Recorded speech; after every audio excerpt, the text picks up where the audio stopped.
আসসালামু আলাইকুম প্রিয় ভাই বোনেরা, আশা করি সবাই ভালো আছেন। এই মুহূর্তে হলো আমাদের যে বারাবসা উত্তরপাড়া কবরস্থানের যে বার্ষিক মাহফিল আগামী 19 তারিখ অর্থাৎ শুক্রবার বাদ আসর হইতে শুরু হবে। এটা হলো এক বছর এক এক দিনের জন্যই। আর এই মাহফিলটা হলো 15-16তম হয়তোবা। আমি এর আগেও এই মাহফিলের ভিডিও আপলোড করছি বেশ কয়েকটা, আপনার প্রত্যেক বছরই আপলোড করি। আর এটা হলো আমাদের কবরস্থানের মাহফিল। মোটামুটি কাজ কিছুটা করে রাখছে।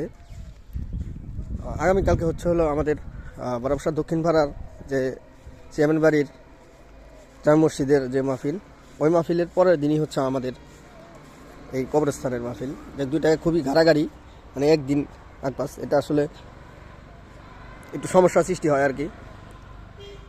যারা কর্তৃপক্ষ আছেন তারা অবশ্যই পরবর্তীতে ভেবেচিন্তে দেখবেন যে আজকে হলো ধরেন চেয়ারম্যান বাড়ির মাহফিল, কালকে হলো কবরস্থানের মাহফিল। দুইটা মাহফিল একদিন ডিফারেন্স। এটা আসলে খুবই মানে যারা শ্রোতা আছে তাদের জন্য সমস্যার সৃষ্টি হয় আর কি।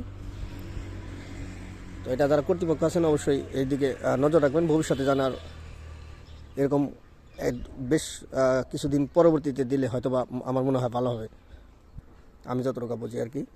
তো যাই হোক, এটা হলো আমাদের বারাবসা উত্তরপাড়া কবরস্থান এর মাহফিল। এটা বাৎসরিক। একসময় এটার সাথে খুবই জড়িত ছিলাম, এখন আর ওইরকম অ্যাক্টিভভাবে নেই। যদিও আমি ভিডিও তৈরি করি, যার জন্য ওইভাবে সময়ও দিতে পারি না। তো আসছি ভিডিও তৈরি করার জন্য। যারা অডিয়েন্স আছেন আমার, অবশ্যই দেখবেন, ভালো লাগবে। আর পরিশেষে সবার এটা হলো আমাদের কবরস্থানের মাহফিল, যেহেতু এখানেই সবারই আসতে হবে। তো সেই দিকে বিচার বিশ্লেষণ করে অবশ্যই পরবর্তীতে সবাই মাহফিলে আসবেন। আগামী 19 তারিখ অর্থাৎ হলো আপনার শুক্রবার বাদ আসর হইতে আর কি। একদিনই, কিন্তু এটা কিন্তু দীর্ঘ 2 দিন 3 দিন বা 4 দিন নয়। এটা হলো একদিনের মাহফিল। তো যাই হোক, আমি আমার অডিয়েন্স যারা আছে তাদের দেখানোর জন্য ভিডিও তৈরি করলাম। আর বিশেষ করে যারা ভিডিও দেখবেন অবশ্যই লাইক কমেন্ট করবেন, পাশে থাকবেন। এটার আরও যে সামিনা টামিনা আদার্স যে কাজগুলো আছে পরবর্তীতে যখন কমপ্লিট হবে অবশ্যই আমি আপনাদের দেখানোর চেষ্টা করব। আর মাহফিলের ওই পাশে হলো স্টেজ, ওই যে দেখতে পাচ্ছেন ওই পাশে স্টেজ। আর এই পাশে হলো মহিলাদের অর্থাৎ মা বোনদের বসার ব্যবস্থা। তো সবাই ভালো থাকবেন আর মাহফিলে আসবেন। আর মৃত আত্মীয় স্বজন যারা আছে অবশ্যই তাদের জন্য দোয়া করবেন যেন আল্লাহ তাদের কবরের আযাব মাফ করে দেয়।